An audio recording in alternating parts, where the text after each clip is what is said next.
हम बात करेंगे सेलुलर एडेप्टेशंस की। इससे पिछले वीडियो में मैंने आप लोगों को बताया था कि सेलुलर एडेप्टेशंस क्या होते हैं। सेलुलर एडेप्टेशंस सेल के द्वारा किए गए वो अटेम्प्ट्स होते हैं जिनके द्वारा सेल अपने आप को स्ट्रेसफुल इन्वायरमेंट में भी काम कर सकने लायक कंडीशन में बनाए रखती है। ठीक है, यदि स्ट्रेसफुल इन्वायरमेंट में सेल को काम करना पड़ रहा है तो सेल अपने अंदर कुछ ऐसे चेंजेस लेके आती है जिसकी वजह से उस स्ट्रेस का मिनिमल इफेक्ट सेल की डेली रूटीन की कार्य प्रणाली पर हो। तो इस तरह के जो प्रयास सेल करती है कि वो स्ट्रेसफुल इन्वायरमेंट में भी फंक्शनल रह सके, इन सारे अटेम्प्ट्स को सेलुलर एडेप्टेशंस कहते हैं। ठीक है, अब सेलुलर एडेप्टेशंस जनरली कितने तरह के होते हैं? 4 तरह के होते हैं: atrophy, hypertrophy, hyperplasia and metaplasia. तो इससे पहले जब भी नॉर्मल सेल स्ट्रेस फील करती है ये अपने आप को अडेप्ट करने की कोशिश करती है एडेप्टेशंस के थ्रू। ठीक है, अडेप्ट करने की कोशिश करती है according to the stressful environment. ठीक है, तो अब इन चारों तरह के सेलुलर एडेप्टेशंस को हम डिटेल में देखेंगे। सबसे पहला सेलुलर एडेप्टेशन है हाइपरट्रॉफी।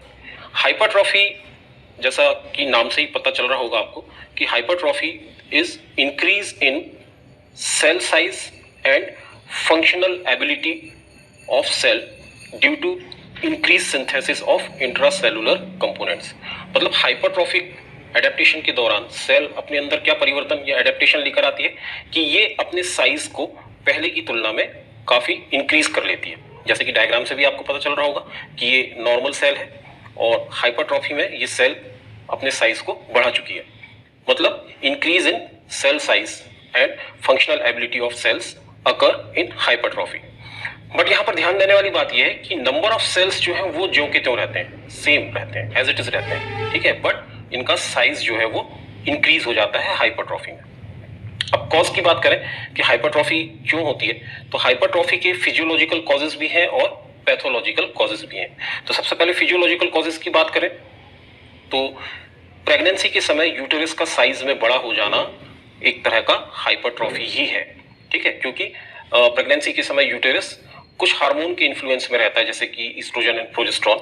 इन एंडोक्राइन स्टिमुलेशन की वजह से यूटेरस में हाइपरट्रॉफी हो जाती है प्रेगनेंसी के दौरान और यूटेरस अपने साइज को इंक्रीज कर लेता है और after termination of pregnancy uterus वापस अपने नॉर्मल साइज में आ जाता है। दूसरा फिजियोलॉजिकल एग्जांपल है हाइपरट्रॉफी का during secondary sexual growth. Womens में ब्रेस्ट का डेवलपमेंट होना, ब्रेस्ट का साइज बढ़ना ड्यूरिंग प्यूबर्टी और सेकेंडरी सेक्सुअल प्यूबर्टी और सेकेंडरी सेक्सुअल ग्रोथ। इस दौरान भी ये हार्मोनल इन्फ्लुएंस की वजह से ब्रेस्ट का साइज में हाइपरट्रॉफी होती है। फिर अगर पैथोलॉजिकल कारणों की बात करें तो पैथोलॉजिकल कारण में कार्डियक मसल्स का साइज भी बढ़ जाता है इन कंडीशन ऑफ हाइपरटेंशन, क्योंकि हाइपरटेंशन के दौरान हार्ट को ब्लड को पंप करने के लिए ज्यादा फोर्स और ताकत का इस्तेमाल करना होता है, इसलिए हार्ट के ऊपर स्ट्रेस पड़ता है और इस स्ट्रेस से निजात पाने के लिए कार्डियक मसल्स जो है वो अपने साइज को इंक्रीज कर लेती हैं। तो पैथोलॉजिकल एग्जांपल ये हार्ट मसल्स का साइज में इंक्रीज हो जाना ड्यूरिंग हाइपरटेंशन।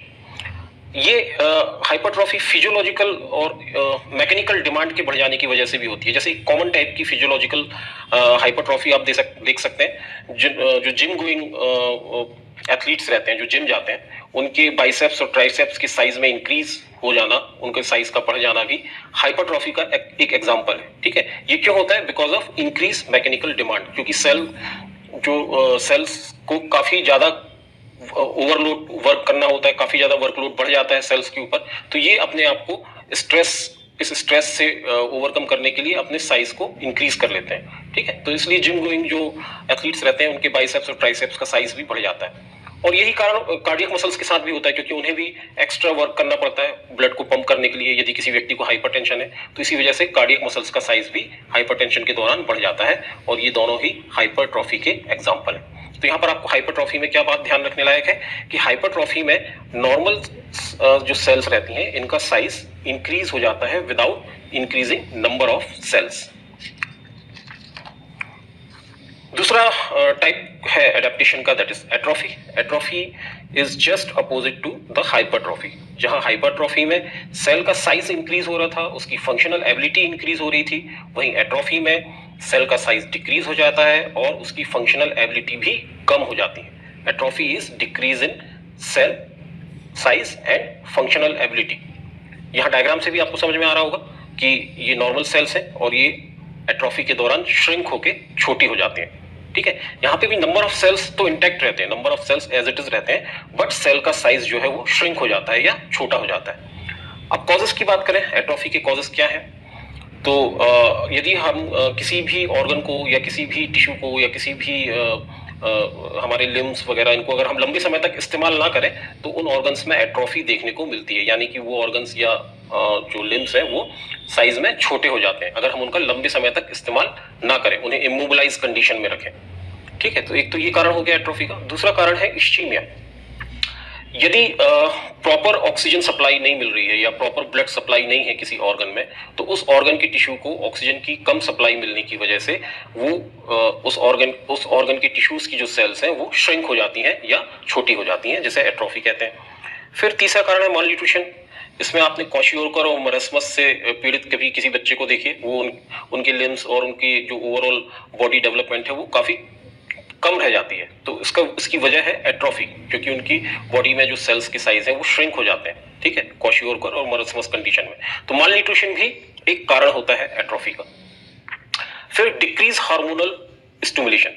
यदि ग्रोथ हार्मोन की कमी है बॉडी में या ऐसे हार्मोन्स और एंजाइम्स जो कि रिपेयर एंड ग्रोथ का काम करते हैं बॉडी में, अगर ये बॉडी में किसी वजह से कम बन रहे हैं तो इसकी वजह से भी सेल के साइज में कमी देखने को मिलती है और ओवरऑल ऑर्गन का श्रिंकेज देखने को मिलता है। फिर अगला कारण एजिंग। एजिंग भी, एज के साथ हमारी ओवरऑल बॉडी की जो कंपोजिशन है वो श्रिंक तो होती है, इसकी वजह से एजिंग की वजह से ये ऐसा होता है और ये भी एट्रोफी का एक एग्जाम्पल है। तो एट्रोफी के एग्जाम्पल को और भी डिटेल में हम देखेंगे कि जैसे कि मैंने अभी आपको बताया था कि यदि हम किसी भी ऑर्गन को लंबे समय तक इमोबिलाइज कंडीशन में रखें, ठीक है, इमोबिलाइज कंडीशन में रखें तो वो ऑर्गन या वो जो सेल्स है वो श्रिंक हो जाएंगी या उनमें एट्रोफी हो जाएगी। इसका सबसे अच्छा एग्जांपल आप समझ सकते हैं किसी भी पोलियो पेशेंट्स को देखकर।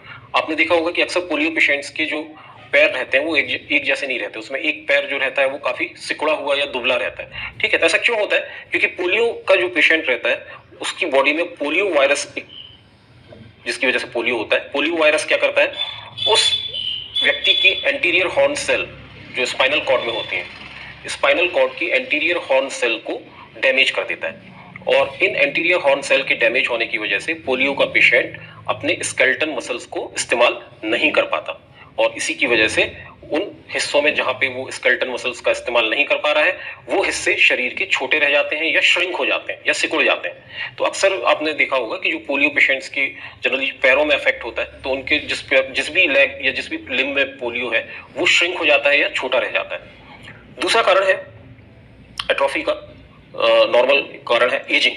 ठीक है, एजिंग में क्या होता है कि जैसे जैसे उम्र बढ़ती है हमारे ब्रेन में भी श्रिंकेज शुरू हो जाता है या हमारे ब्रेन भी सिकुड़ना शुरू हो जाता है। ठीक है, ये नॉर्मल ब्रेन है, एजिंग हुई उसमें, एजिंग की वजह से सेरेब्रल कॉर्टेक्स जो है ब्रेन का वो सिकुड़ने लगता है और कई पेशेंट्स में ये इतना ज्यादा हो जाता है कि सेरेब्रल कॉर्टेक्स के न्यूरॉन्स डैमेज हो जाते हैं और वहां पे एसिटाइलकोलिन का प्रॉपर अमाउंट मेंटेन नहीं रह पाता। इसकी वजह से इस तरह के पेशेंट में मेमोरी लॉस होता है या जिसे हम अल्जाइमर या सेनाइल डिमेंशिया भी कहते हैं। ठीक है, ये एजिंग के साथ होता है। क्यों होता है? क्योंकि जो जैसे जैसे एजिंग या उम्र बढ़ती जाती है वैसे वैसे सेरेब्रल कॉर्टेक्स का साइज श्रिंक होते जाता है और इस श्रिंकेज की वजह से एसिटाइलकोलिन का कंसंट्रेशन सेरेब्रल कॉर्टेक्स में कम हो जाता है जिसकी वजह से मेमोरी लॉस होता है और इसे ही हम अल्जाइमर या सेनाइल डिमेंशिया कहते हैं। तो यहाँ पे आपको एट्रोफी समझ में आई होगी। अब अगला एग्जाम्पल है सेलुलर एडेप्टेशन का हाइपरप्लासिया। हाइपरप्लासिया में एक बात ये याद रखने लायक है कि हाइपरप्लासिया में साइज सेल का एक जैसा रहता है, साइज में कोई परिवर्तन नहीं होता, बल्कि सेल का नंबर बढ़ जाता है, मतलब सेल की संख्या बढ़ जाती है। There is a increase in number of cell. ठीक है, हाइपरप्लासिया में क्या होता है, there is increase in number of cells but cell की साइज में कोई भी परिवर्तन नहीं आता।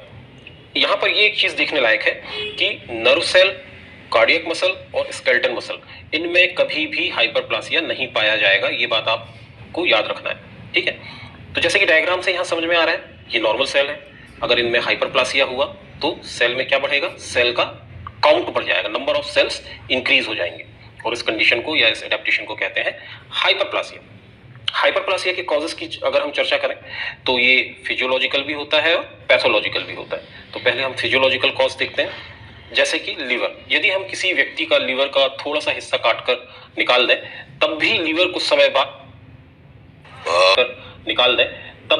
कुछ समय बाद अपने साइज और शेप को रिगेन कर लेता है by increasing the number of cell. ठीक है, अगर हम लीवर का एक छोटा सा हिस्सा काट के हम निकाल दें तो वहां पे फिर से एक नया हिस्सा उत्पन्न हो जाता है। ये काम लीवर हाइपरप्लासिया के थ्रू करता है। ठीक है, यहाँ पर लीवर हाइपरप्लासिया के थ्रू अपने जो लॉस्ट पोर्शन है, जो पोर्शन निकल चुका है लीवर का, उसे फिर से रिगेन कर लेता है। ठीक है, दूसरा फिजियोलॉजिकल एग्जांपल है ब्रीस्ट डेवलपमेंट इन प्यूबर्टी। ये यहाँ पर हमने हाइपरट्रॉफी के समय भी देखा था।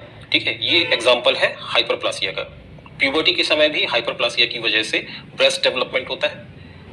पैथोलॉजिकल एग्जांपल्स की चर्चा करें तो प्रोस्टेट हाइपरप्लासिया, ये जनरली मेल्स में होता है। प्रोस्टेट हाइपरप्लासिया, उसमें प्रोस्टेट का साइज इतना ज्यादा बढ़ जाता है कि वो यूरिनरी ट्रैक्ट को प्रभावित करने लगता है। ठीक है, तो ऐसा क्यों होता है? क्योंकि ये टेस्टोस्टेरोन नामक हार्मोन इसके लिए रिस्पॉन्सिबल होता है। टेस्टोस्टेरोन कन्वर्ट होता है डाईहाइड्रोटेस्टोस्टेरोन में, और ये डाईहाइड्रोटेस्टोस्टेरोन स्टिमुलेट करता है प्रोस्टेट के साइज को इंक्रीज करने में। ठीक है, जब प्रोस्टेट का साइज नॉर्मल से काफी ज्यादा इंक्रीज हो जाता है तो इसे कहते हैं प्रोस्टेटिक हाइपरप्लासिया, या प्रोस्टेट का साइज में बढ़ जाना, जिसकी वजह से फर्दर कई कॉम्प्लिकेशंस होते हैं। ठीक है, उनके बारे में हम आगे किसी चैप्टर में चर्चा करेंगे। तो यहाँ पर आपको हाइपरप्लासिया समझ में आ गया होगा। अब सबसे आखिरी एडेप्टेशन है मेटाप्लासिया। मेटाप्लासिया में एक बात ये आप हमेशा याद रखें कि मेटाप्लासिया में कंप्लीट ट्रांसफॉर्मेशन होता है सेल्स का, मतलब सेल अपना रूप पूरी तरह से बदल लेती है। जैसे कि यहाँ डायग्राम में आपको दिख रहा होगा, ये स्क्वेमस एपिथेलियल सेल है, ये ट्रांसफॉर्म होके क्यूबॉइडल एपिथेलियल सेल्स में कन्वर्ट हो चुकी है। ठीक है, यहाँ पर पूरी तरह से कंप्लीटली चेंज हो गई है ये सेल। तो एक सेल से या एक टाइप से दूसरे टाइप में ट्रांसफॉर्मेशन को कहते हैं मेटाप्लासिया। ठीक है, मेटाप्लासिया का एक क्लासिकल एग्जांपल है बैरेट्स ईसोफेगस। बैरेट्स ईसोफेगस में ईसोफेगस की स्ट्रेटिफाइड स्क्वेमस एपिथेलियल जो सेल्स हैं, स्ट्रेटिफाइड स्क्वेमस एपिथेलियल सेल, ये कन्वर्ट हो जाती हैं या ट्रांसफॉर्म हो जाती हैं इंटेस्टाइनल कॉलमनर एपिथेलियम में। ठीक है, और ऐसा क्यों होता है? इसका कारण है GERD, या जैसे गैस्ट्रोइसोफेगल रिफ्लक्स डिसीज भी कहते हैं। इस तरह के GERD के जो पेशेंट्स हैं, उन पेशेंट्स में स्टमक का जो एसिड है वो बार बार ईसोफेगस तक आ जाता है। ठीक है, स्टमक का जो एसिड है वो बार बार ईसोफेगस तक आ जाता है। तो इस एसिड की वजह से ईसोफेगस की ये सेल्स इरिटेट हो जाती हैं। कौन सी cells? Stratified squamous epithelial cell. ठीक है, लगातार एसिड के कांटेक्ट में आने से ये सेल्स इरिटेट हो जाती हैं, और एसिडिक कंडीशन में अपने आप को काम करने लायक बनाने के लिए या एसिडिक एनवायरनमेंट में अपने आप को इंटैक्ट रखने के लिए ये सेल्स अपने आप को ट्रांसफॉर्म कर लेती हैं इंटेस्टाइनल कॉलमनर एपिथेलियल सेल्स में। तो ये एग्जांपल है मेटाप्लासिया का। तो यहाँ पर आपको चारों तरह के सेलुलर एडेप्टेशन समझ में आ गए होंगे। इसके बाद हम सेल इंजरी के मॉर्फोलॉजिकल फीचर्स जैसे कि इरिवर्सिबल और रिवर्सिबल सेल इंजरी के बारे में डिस्कस करेंगे। Thank you.